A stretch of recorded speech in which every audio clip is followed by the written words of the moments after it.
Jacob engendró a José, el esposo de María, de la cual nació Jesús, llamado Cristo. El nacimiento de Jesucristo fue de esta manera. María, su madre, estaba desposada con José, y antes de vivir juntos resultó que ella esperaba un hijo, por obra del Espíritu Santo. José, su esposo, que era justo y no quería denunciarla, decidió repudiarla en secreto. Pero apenas había tomado esta resolución, se le apareció en sueños un ángel del Señor que le dijo: José, hijo de David, no tengas reparo en llevarte a María tu mujer, porque la criatura que hay en ella viene del Espíritu Santo. Dará a luz un hijo, y tú le pondrás por nombre Jesús, porque él salvará a su pueblo de los pecados. Cuando José se despertó, hizo lo que le había mandado el ángel del Señor. Palabra del Señor.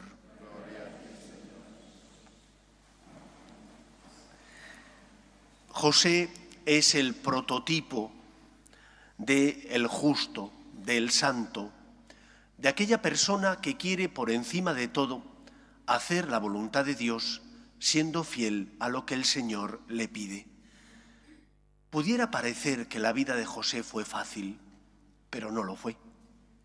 No lo fue porque, aunque él se fió de Dios, tuvo, al igual que la Virgen María, que sufrir las dificultades propias de la vida, de ser perseguidos, de ver cómo su hijo nacía rechazado por el resto de la familia en un establo, de tener que marchar después a Egipto perseguidos por Herodes y vivir allí como inmigrantes, de regresar y establecerse en una ciudad como era Nazaret, y la de ver cómo su hijo iba creciendo. José se fió de Dios, y porque se fió de Dios, el Señor le pagó con creces su confianza.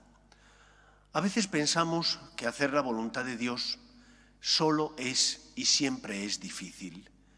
A veces es difícil, es cierto, pero en muchas ocasiones, cuando has hecho lo que el Señor te pedía, experimentas una satisfacción interior, un gozo y una alegría que es fruto no de que sea fácil hacer lo que Dios te pide, sino de que Dios paga.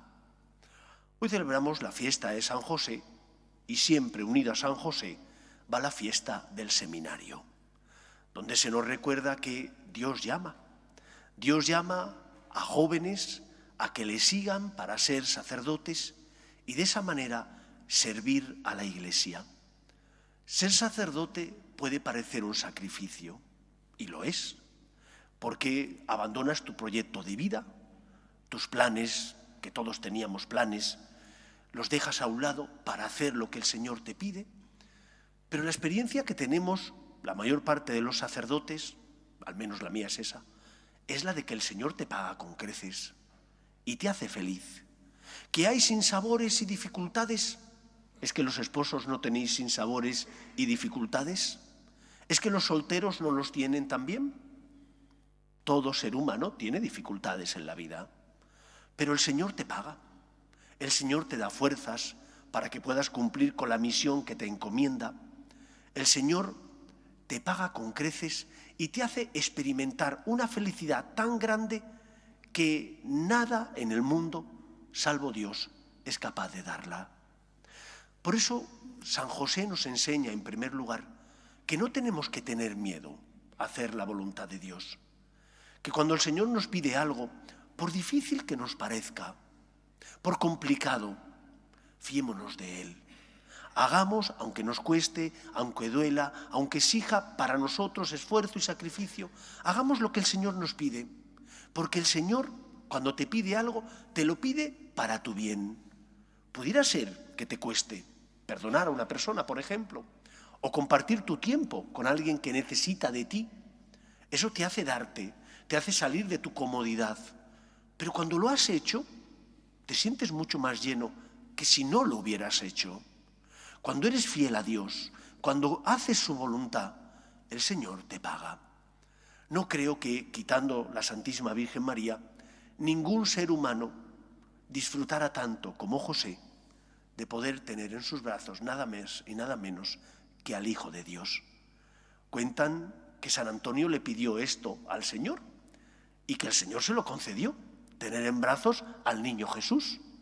Eso José lo tenía a su disposición todos los días de su vida.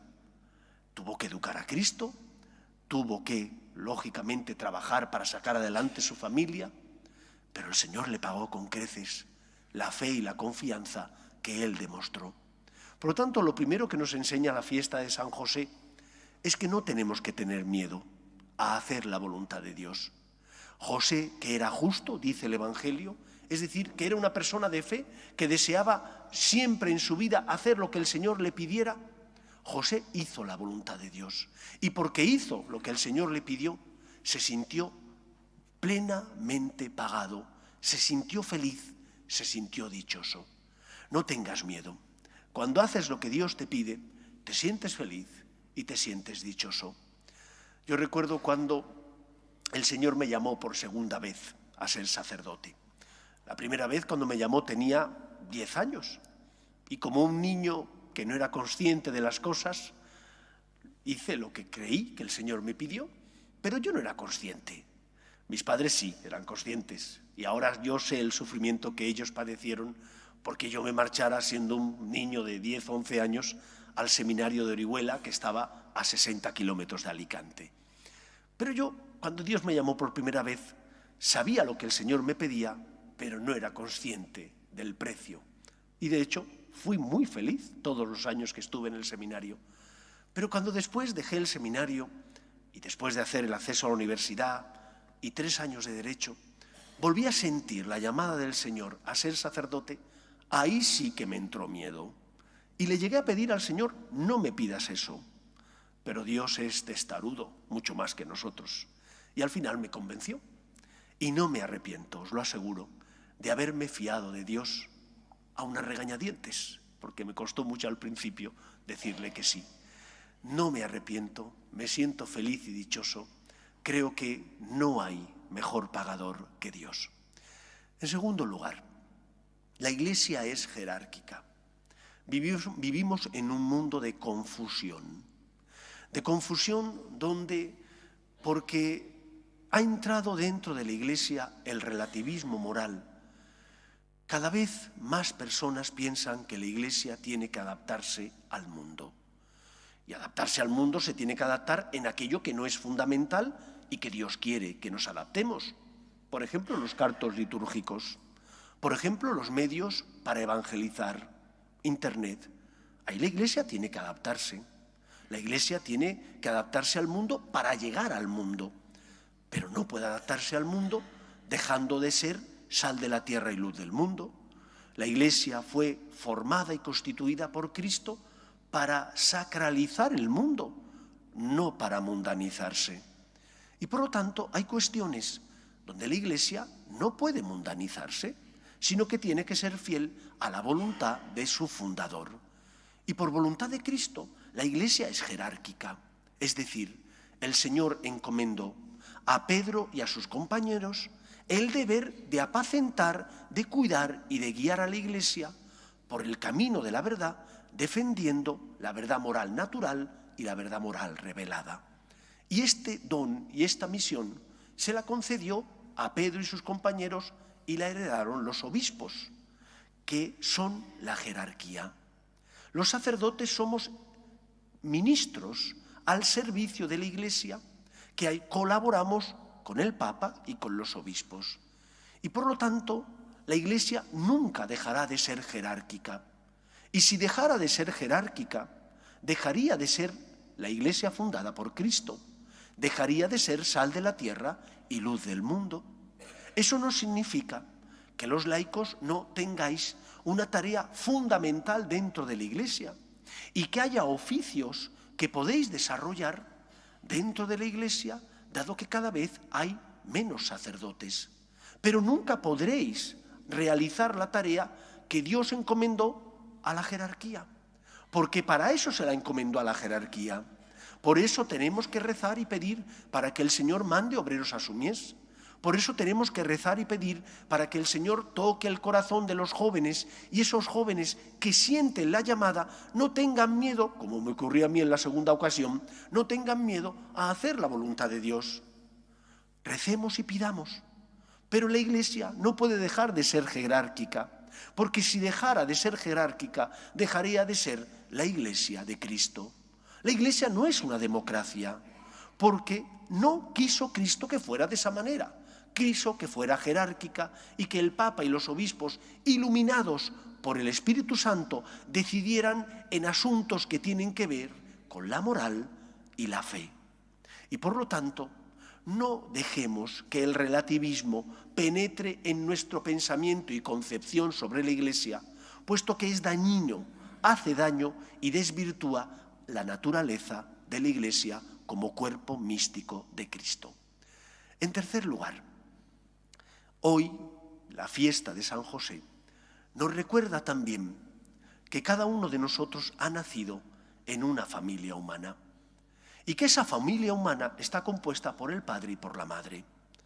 El relativismo moral en el que vivimos, la ideología de género, decía el Papa Benedicto XVI, quiere borrar la huella de Dios en su obra, en especial en su criatura más excelsa, que es el ser humano.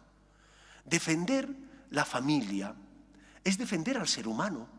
Defender al ser humano es defender los derechos de Dios. Me sorprende negativa y dolorosamente cómo algunos colegios religiosos, no diré el nombre para no hacer publicidad de ellos, han suprimido, por ejemplo, la festividad del Día del Padre.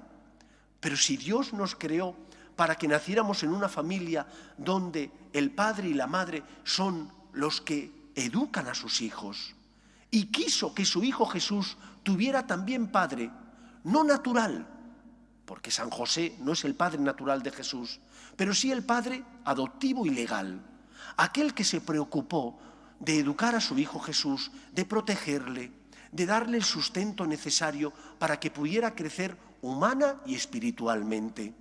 Y por eso tenemos que defender la familia natural, compuesta por un hombre y por una mujer.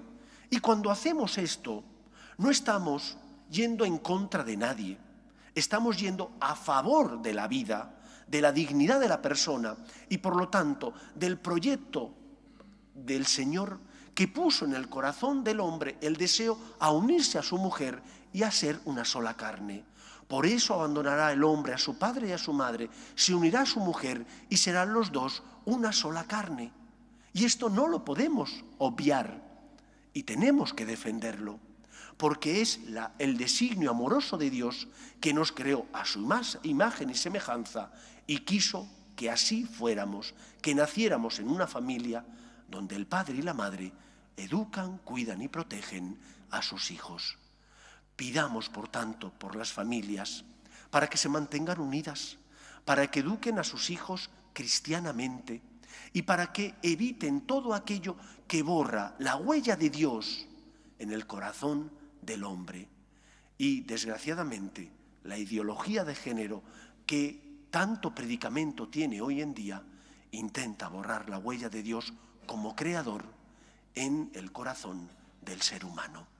Pidamos por intercesión de San José que surjan vocaciones, que las familias se mantengan unidas y que se respete siempre los derechos de Dios, que son, en el fondo, los derechos también de los hombres. Que sea así en nuestra vida. Nos ponemos en pie.